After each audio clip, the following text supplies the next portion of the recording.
Hello दोस्तों, welcome to my channel Jhunni Mrityunjay में आपका स्वागत है। तो ये शादी के बाद मेरी पहली तीज है 2024 में, और आप सभी को तीज की हार्दिक बधाई एवं शुभकामनाएं।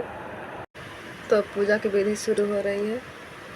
तो ये कलश पे पंडित जी टीका लगा रहे हैं और कच्चा सूत बोला जाता है उसको बांध रहे हैं। दोनों लोटा में कच्चा सूता बांधने के बाद, और अब ये मेरे पति सामने खड़े थे तो मैं उनको देखकर हंस दी। और देखिए, ये सबकी जान होती है हर सुहागन की। सिंदूरा इसको बोला जाता है मेरे यहाँ। आपके यहाँ क्या बोला जाता है कमेंट करके बताएं। तो ये सभी सुहागनों को जान से भी ज़्यादा प्यारा होता है सिंदूरा। तो अब कलश की तैयारी हो रही है। कलश बनता है, पान का पत्ता जो होता है उससे कलश बनाया जाता है। और ये देखिए, कलश बन चुका है और उस पर चावल, पीला चावल, उसको अक्षत बोलते हैं, और उस पर कुछ ना कुछ फल रखा जाता है। तो ये पंडित जी ने रख दिया है। और ये जो पान के पत्ता पर रखा हुआ देख रहे हैं वो गौरी गणेश हैं। तो लगभग हर पूजा में गौरी गणेश जी होते हैं।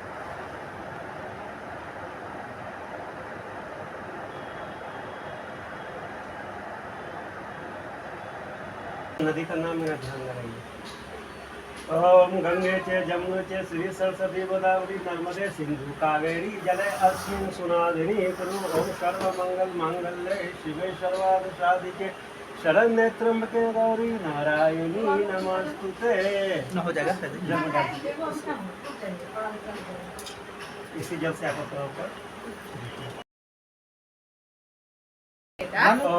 पवित्रो वाह सर्वास्थान गतोऽपि वाह या स्मरत्तं पुण्डरीकाक्षं पुनातनु हरि हरि। ओम सर्वमंगल मांगल्ये शिवे सर्वार्थ साधिके शरण्ये त्र्यंबके गौरी नारायणी नमस्तुते।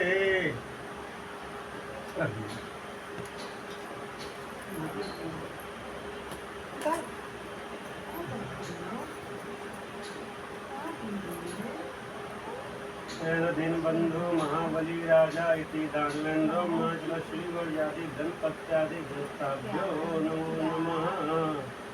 ओम ब्रह्मा मुरारे त्रिपुरांतकारी भानु शशि भूतभूमयज्ञ बुधस्य बृहस्पति शुक्र शनि राहु केतु सर्वे भवन्तु नमस्तुभ्यं समर्पयामि।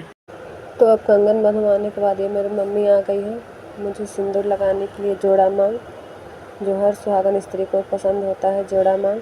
और मुझे तो बहुत ही अच्छा लगता है, बहुत ज़्यादा। हर श्रृंगार से सुंदर ये जोड़ा मांग का सिंदूर लगता है।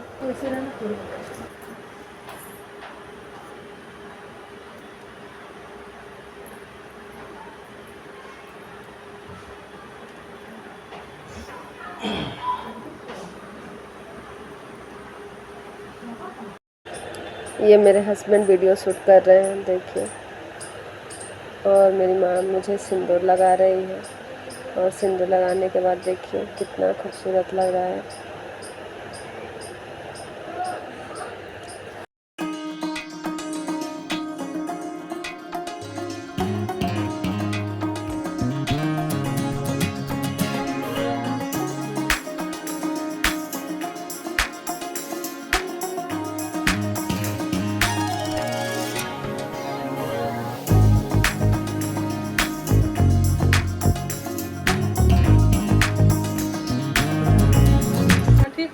ना पंडित जी, ठीक है, सुन रही हूँ। हाँ वही जल से गोबर गणेश जी पास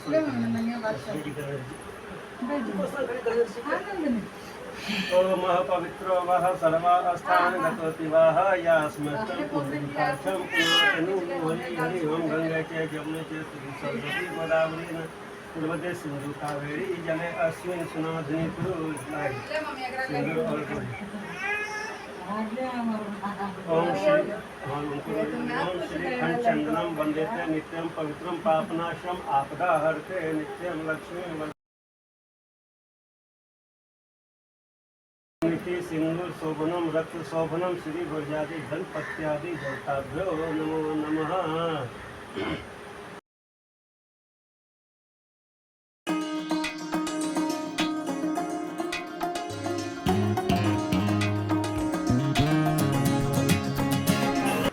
ते वस्त्रं समर्पयामि श्री गुरुजादि गणपत्यादि देवताभ्यो नमो नमः। ओम शिव रूपे नमस्तुते शिवाय संततं नमो शिवपति युता नित्यं पादं प्रतिगृहातो श्री गुरुजादि गणपत्यादि देवताभ्यो नमो नमः।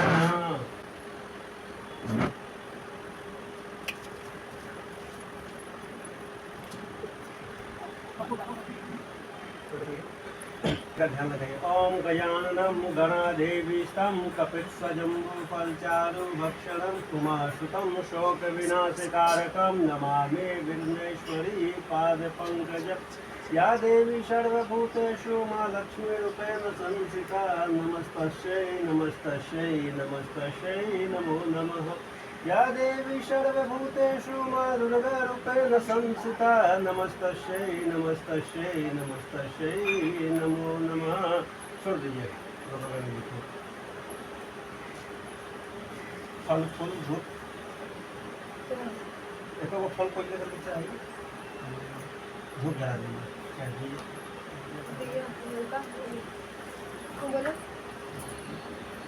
धूप जला दीजिए।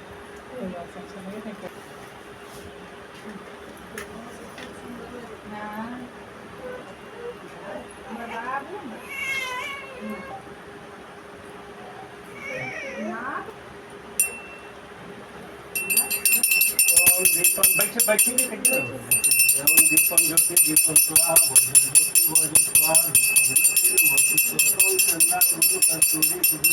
मनोहर भक्त्या दत्ता मया देवी धूपम प्रतिगृहातम समर्पयामि श्री गौर्यादि गणपत्यादि देवताभ्यो नमो नमः। थोड़ा दूध दही ठीक है खाना दुर्गम समर्पयामि श्री गौर्यादि गणपत्यादि देवताभ्यो नमो नमः।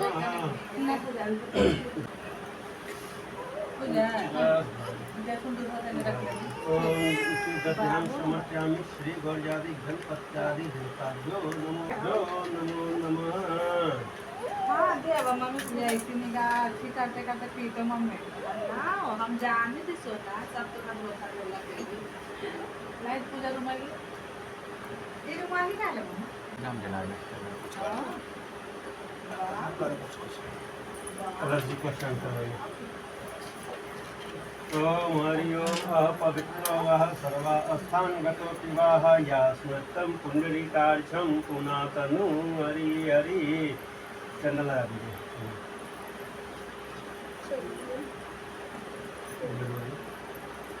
ओम चंद्रमा गुरु कस्तूरी कुंकुम मध्य मनोहरम भक्त्या दशा महादेवी धूपम प्रतिगृहात्मम्। ओम श्रीखंड चंदनम वंदिते नित्यं पवित्रं पापनाशम आपदा हरते नित्यं लक्ष्मी वस्तु सर्वदा।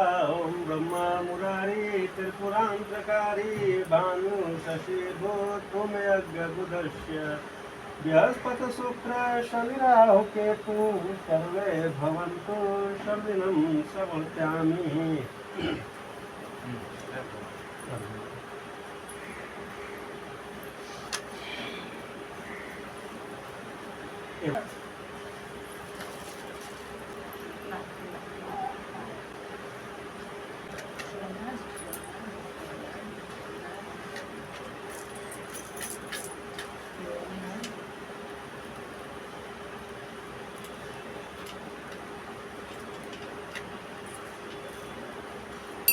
ओम दीपम ज्योति दीपम स्वाहा वज्र ज्योति वज्र स्वाहा दीपम ज्योति नमस्ते श्री गौर्यादि गणपत्यादि देवताभ्यो नमो नमः।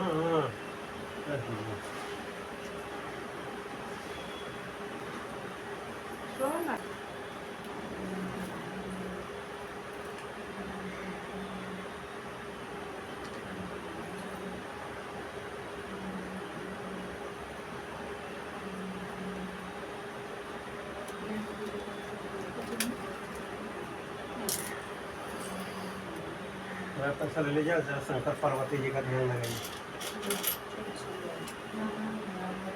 ओम रंजीते कुंकुमैन्यम अक्षस्व शुभ्रो यो नो पूजति देवी सुप्रशंसा च पार्वतीयम ओम चंदा गुरु कस्तूरी कुंकुम मध्य मनोहरा भक्तादा मया देवी धूपम प्रतिगृहातवम ओम नैवेद्यम गृहीतानम देवी भक्ति में निश्ला कुरु में सर्व वरम देहि परम च परमागति वहम ओम इदं फलं मया देवी स्थापितं पुरस्तस्व येन मे सफलं कर्म भजवे जन्महिनी ओम सौभाग्यवं चाप्योनं पुत्र पौत्रादृक सुखम ओम बहु पुण्य फलं सर्वमतः शांति च देवी महामयी ओम मंत्रहीनं क्रियाहीनं भक्तिहीनं यदेश्वरी ओम पूजिता असि महादेवी संपूर्ण च वदस्व में छोड़ दीजिए। हाँ नीचे यहाँ पर शंकर पार्वती जी को छोड़ दीजिए। फल फूल जो भी है कोई थोड़ा सा फूल माला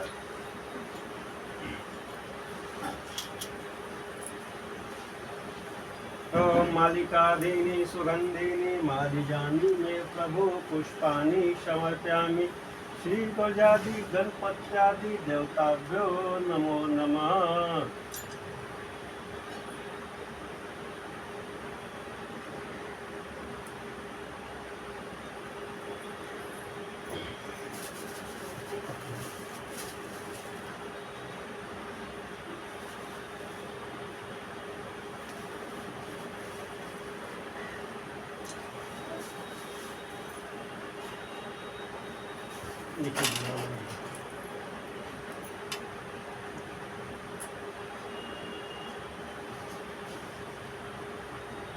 श्री गौजादि गणपत्यादि देवताभ्यो नमो नमः। हाँ लोटनी में थी। हाँ लोटनी में रखी छोड़ दीजिए ठीक। समर्पयामि श्री गौजादि गणपत्यादि देवताभ्यो नमो नमः। दान करने वाला सामान दीजिए जो ये दान करने वाला है।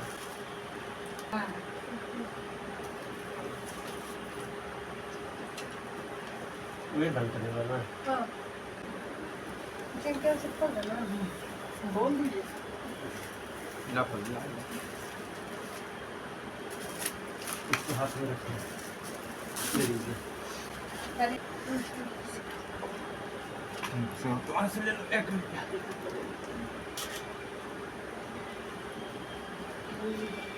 उसी पर रखिए सब। बोलिएगा मेरे साथ।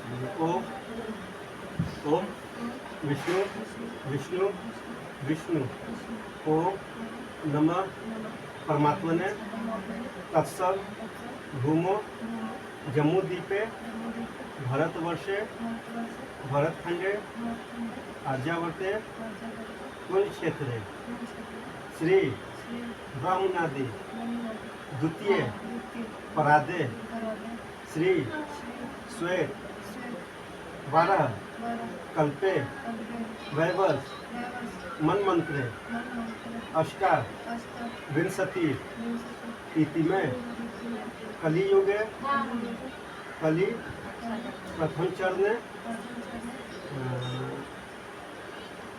भादो मासुल पक्ष तृतीय तिथि शुक्रवासरे गोत्र अपना गोत्र के नाम ले लीजिए। अपना नाम ले लीजिए जहाँ रहते हैं उसका जगह का नाम। गोत्रस्य सकल परिवार अमुक शर्मन शकल दूरी तोपसम धन्य धान्य बल बुद्धि कीर्ति संत तिला भा अर्थ श्रुति स्मृति पूर्णा लोकन प्राप्त अर्थ समस्त दुर्भाव्य अहम श्री हरितालिका तीज व्रत परिचय जो भी है पान के पत्तों से गोबर गलती पर छोड़ दीजिए और इसको सटा कर हाँ जो ये ताकि फल फूल जो है तो चढ़ा दीजिए।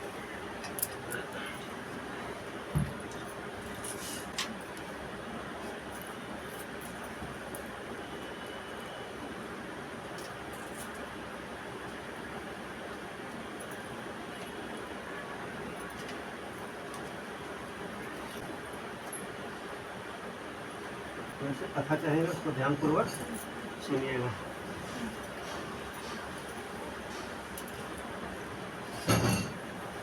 थोड़ा पैसा ले लीजिए।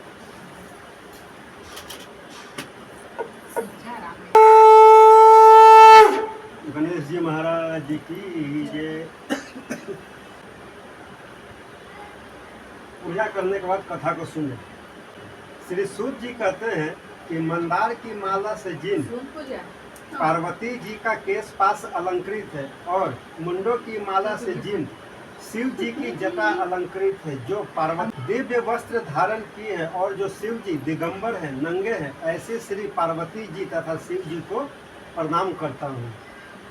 रमणीक कैलाश पर्वत के शिखर पर बैठी हुई श्री पार्वती जी कहती है, हे महेश्वर, हमें कोई गुप्त व्रत या पूजन बताइए जो सब धर्मों से सरल हो, जिसमें परिश्रम भी कम करना पड़े लेकिन फल अधिक मिले। हे नाथ, यदि आप मुझ पर प्रसन्न हो तो यह विधान बतलाइए।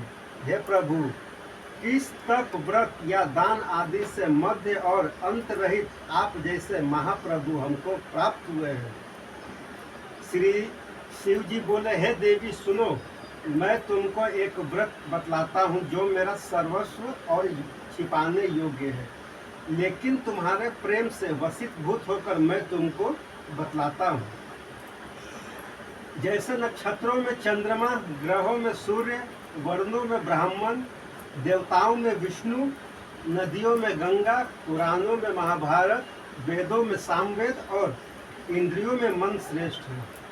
सब पुराण और वेदों का सर्वस्व जिस तरह कहा गया है, मैं तुम्हें एक प्राचीन व्रत बतलाता हूँ। एकाग्र मन से सुनो। जिस व्रत के प्रभाव से तुमने मेरा आधा आसन प्राप्त किया है वह मैं तुमको बतलाऊंगा, क्योंकि तुम मेरी प्रेयसी हो, अर्धांगिनी हो, अर्थात पत्नी हो। भादो मास में हस्त नक्षत्र में युक्त शुक्ला तृतीया तिथि को उसका अनुष्ठान मात्र करने से स्त्रियां सब पापों से मुक्त हो जाती है। हे देवी, तुमने आज से बहुत दिन पहले हिमालय पर्वत पर इस व्रत को किया था। यह वृत्तांत मैं तुमसे कहूँगा। पार्वती जी ने पूछा, हे नाथ, मैंने यह व्रत क्यों किया था, यह सब आपके मुख से सुनना चाहती हूँ। शिव जी कहते हैं कि भारतवर्ष के उत्तर की ओर एक बड़ा रमणीक और पर्वतों में श्रेष्ठ हिमवान नामक पर्वत है। उसके आसपास तरह तरह के कई भूमियाँ और कई तरह के वृक्ष उस पर लगे हुए हैं। कई प्रकार के पक्षी और अनेक प्रकार के पशु उस पर निवास करते हैं। वहाँ पहुंचकर गंधर्व के साथ बहुत से देवता, सिद्ध, चारण, पक्षीगण सर्वदा मन से विचरते हैं। वहाँ पहुंचकर गंधर्व गाते हैं, अप्सराएं नाचती हैं। उस पर्वत राज के कितने ही ऐसे शिखर हैं जिनमें स्फटिक, रत्न और वैदर्ण्य मणि आभूषण की खानें भरी हैं। यह पर्वत ऊंचा तो इतना है कि मित्र के घर की तरह समझकर आकाश को स्पर्श किए रहता है। उसके समस्त शिखर सदैव बर्फ से ढके रहते हैं और गंगा जल की ध्वनि सदा सुनाई देती रहती है। हे पार्वती, तुमने बाल्यकाल में मतलब बचपन की अवस्था में, नहीं समझ में आया तो बीच में पूछ लीजिएगा। ऐसा धीरे धीरे बता रहे कि समझ ही रहेगा। हाँ, फिर कपड़ा पकड़ लेना।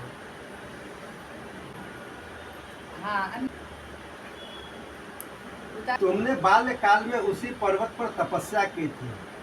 12 वर्ष तक तुम उल्टी टंग कर केवल धुआं पी कर रही। कौन? पार्वती जी केवल धुआं पी कर रही।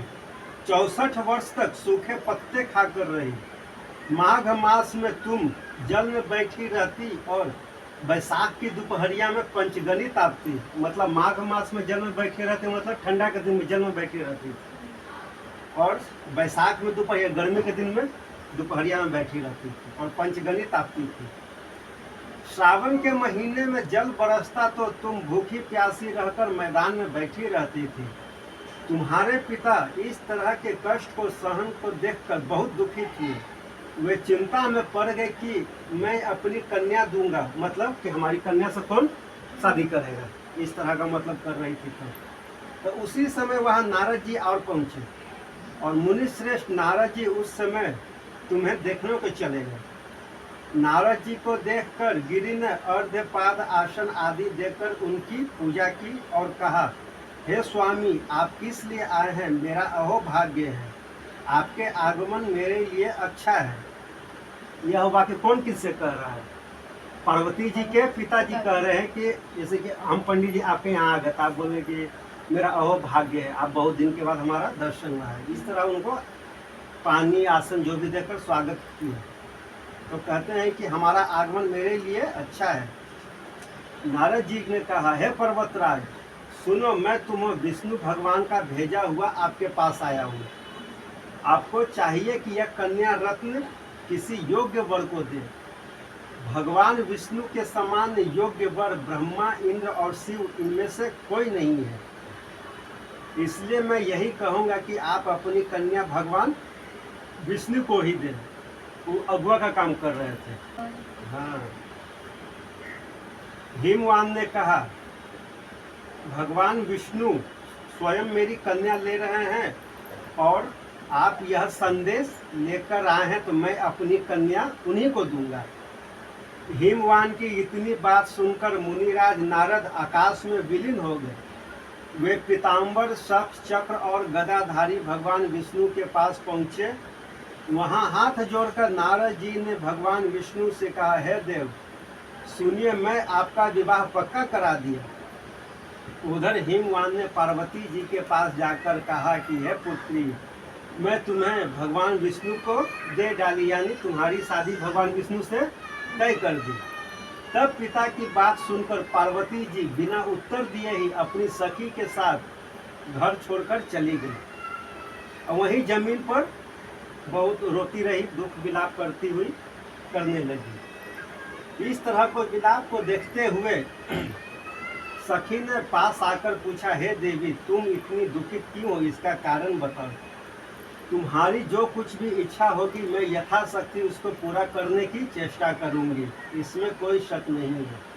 पार्वती जी बोले कि मेरी जो कुछ भी अभिलाषा है उसे तुम प्रेम पूर्वक सुनो। मैं एकमात्र शिव जी को अपना पति बनाना चाहती हूँ। इनका शादी करने का मन था शिव जी से, लेकिन उनके पिताजी विष्णु जी से तय कर दिए। मेरे इस विचार को पिताजी ने ठुकरा दिया है, इससे मैं अपने शरीर को त्याग कर दूंगी। पार्वती जी की इस बात को सुनकर सखियों ने कहा कि शरीर का त्याग मत कर, चलो किसी ऐसे वन में चले जहाँ पिता को या अन्य लोगों को पता न लगे। ऐसी सलाह कर पार्वती जी और उनकी सखी वैसे वन में जा पहुंची। फिर वहाँ पे घर के आसपास उनके पिताजी उनको खोजने लगे, पार्वती जी को। फिर दूतों द्वारा भी खबर लेने लगे कि कौन देवता या किन्नर मेरी पुत्री को हर ले गया। उन्होंने मन ही मन कहा, मैं नारद जी के आगे प्रतिज्ञा कर चुका हूँ कि अपनी पुत्री भगवान विष्णु को ही दूंगा। ऐसा सोचते हिमवान मूर्छित हो गए, मतलब बेहोश होकर जमीन पे गिर पड़े। गिरिराज को मूर्छित देखकर सब लोग हाहाकार कर दौड़ पड़े। जब होश हुआ तो सब पूछने लगे कि हे गिरिराज, आप अपनी मूर्छित होने का कारण बताएं। हिमवान ने कहा, आप लोग मेरे दुख का कारण सुने। न मालूम कौन मेरी कन्या को हर ले गया, ऐसा नहीं हुआ तो उसे किसी काले सांप ने काट लिया या कोई सिंह खाए गए होंगे। हाय हाय, मेरी बेटी कहाँ गई? किसी दुष्ट ने मेरी पुत्री को मार डाला। ऐसा कह के वे वायु के झोंके से कांपते हुए एक वृक्ष के समान कांपने लगे। इसके बाद हिमवान वन खोजने लगे। वह वन भी बहुत भयंकर सिंह, भालू, हिंसक जंतुओं से बहुत भयानक था। तुम भी अपनी सखियों के साथ उस भयानक जंगल में चलती चलती एक ऐसी जगह जा पहुंची जहां एक नदी बह रही थी। उस नदी के किनारे पर एक बड़ी सी कंदरा थी, मतलब झोपड़ी वगैरह थी। तुम उसी कंदरा में आश्रम बना लिया और मेरी एक बालू का, पता है ना, बालू का मूर्ति, हाँ, प्रतिमा बना लिया। किनका? हाँ, शंकर जी का प्रतिमा बनाकर अपनी सखियों के साथ मुझे निराह कर मेरी आराधना करने लगी। जब भादो मास के शुक्ल पक्ष की हस्तयुक्त तृतीया तिथि को प्राप्त हुई, तब तुमने मेरा विधिवत पूजन किया था। उसी समय से चला आ रहा है, भादव मास ही कि हस्ता नक्षत्र में तीज का पूजन होना चाहिए। विधिवत पूजन किया और रात भर जाकर गीत वादादि से मुझे प्रसन्न करने में बिताया। उस व्रत राज के प्रभाव से मेरा आसन जगमगा उठा, जिससे मैं तत्काल उस स्थान पर जा पहुंचा जहां तुम अपनी सखियों के साथ रहती थी। वहां पहुंचकर मैंने तुमसे कहा कि मैं तुम पर प्रसन्न हूँ, बोलो क्या चाहती हो। तुमने कहा कि मेरे देवता, हे मेरे देवता, यदि आप मेरे ऊपर प्रसन्न है तो मेरे पति बने। मेरे तथा अस्तु कहकर कैलाश पर्वत पर वापस आने पर तुमने वह प्रतिमा नदी में प्रवाहित कर दी और सखियों के साथ उस महाव्रत का पालन किया। हिमवान भी तब तक उस वन में तुम्हें खोजते आ पहुंचे। चारों दिशाओं में तुम्हारी खोज करते करते वे बहुत व्याकुल हो चुके थे, इसलिए तुम्हारे आश्रम के समीप पहुंचते ही गिर पड़े। थोड़ी देर के बाद उन्होंने नदी के तट पर दो कन्याएं देखी। देखते ही उन्होंने तुम्हें छाती से लगा लिया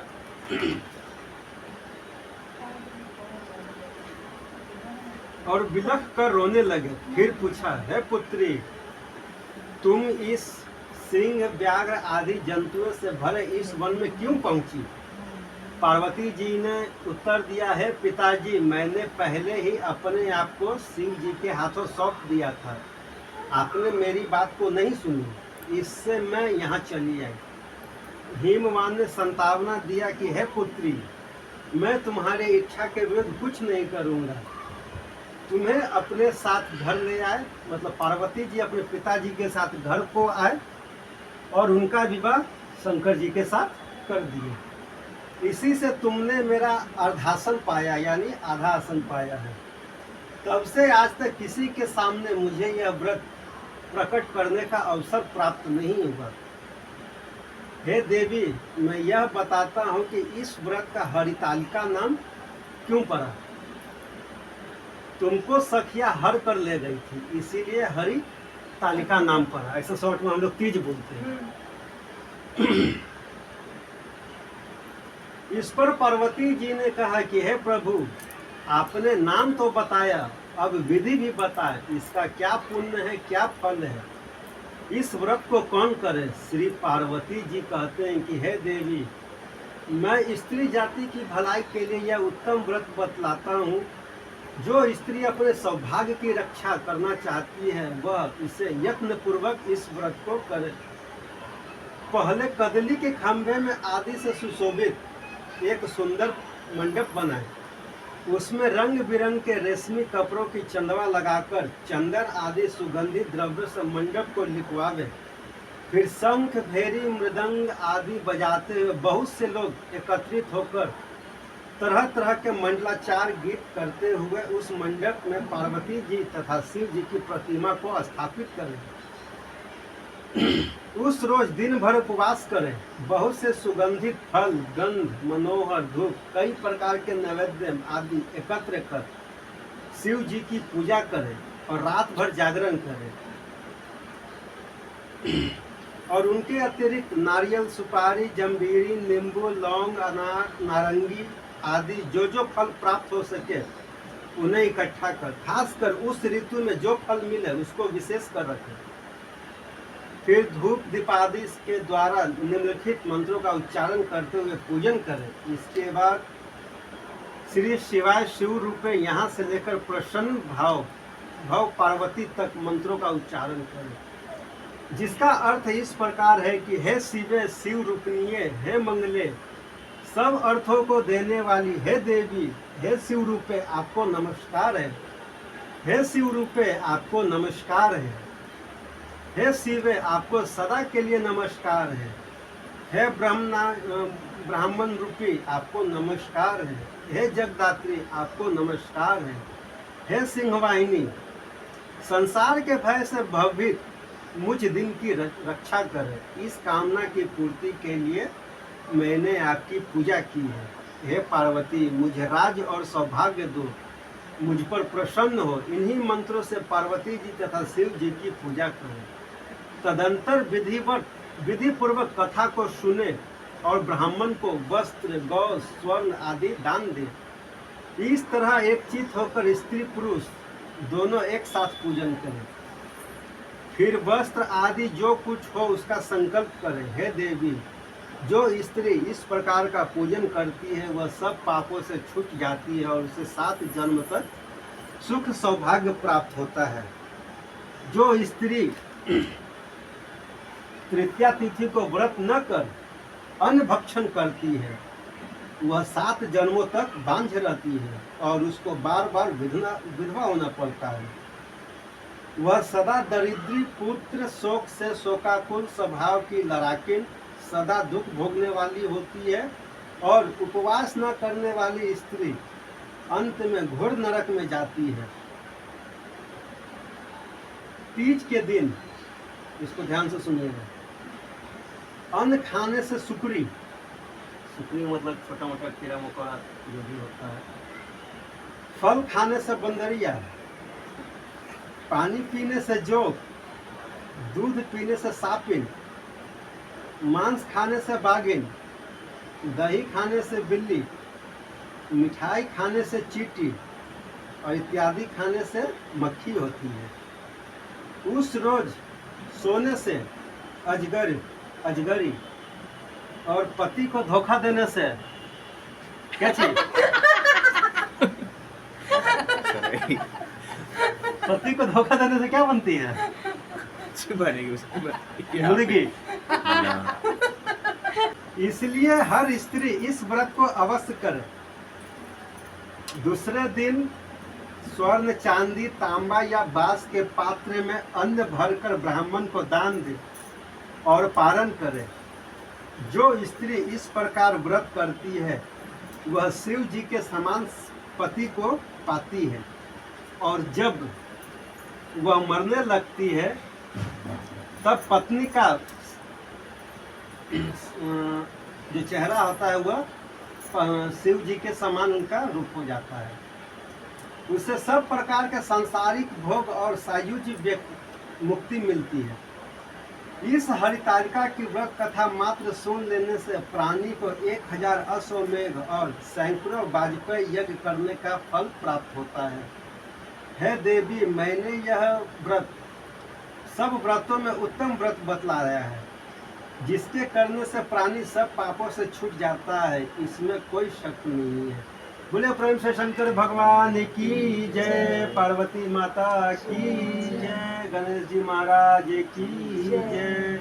और छोड़ दीजिए भगवान जी को छोड़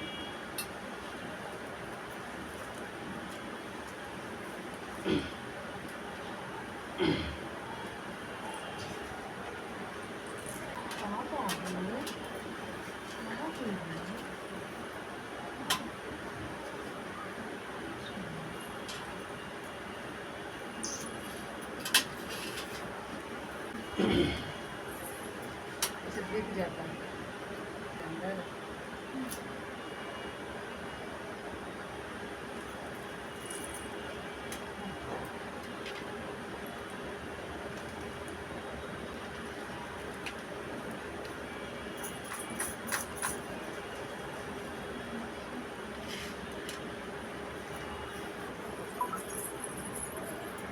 बोले प्रेम से शंकर भगवान की जय,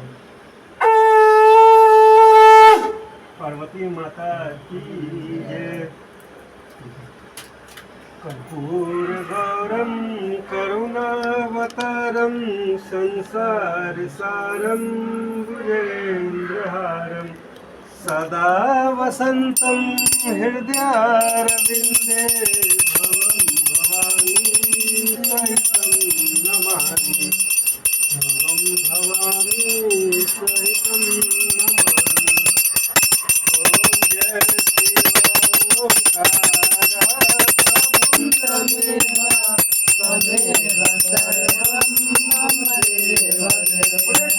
ओंकार की जय, पार्वती माता की जय।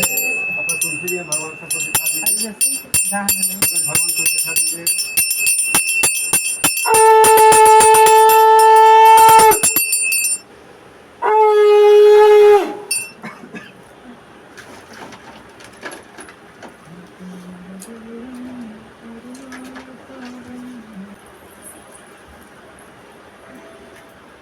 सत्यम पवित्रम पापनाशम आपदा हरते नित्यम लक्ष्य।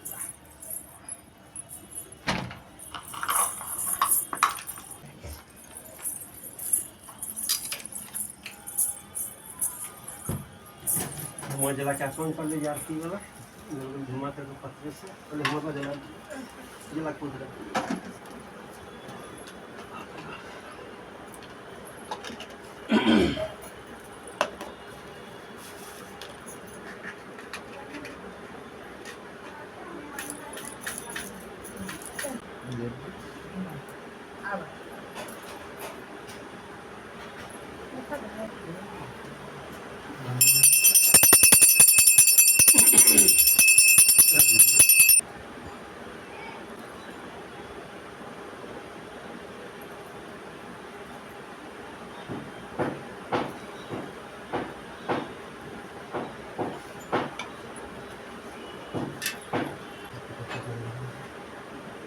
ओम आचमनम सिद्ध आचमनम पूर्णाचमनम पूर्णाचमनम हरि हरि ओम आचमनम सिद्ध आचमनम पूर्णाचमनम पूर्णाचमनम हरि हरि ओम आचमनम सिद्ध आचमनम पूर्णाचमनम पूर्णाचमनम हरि हरि।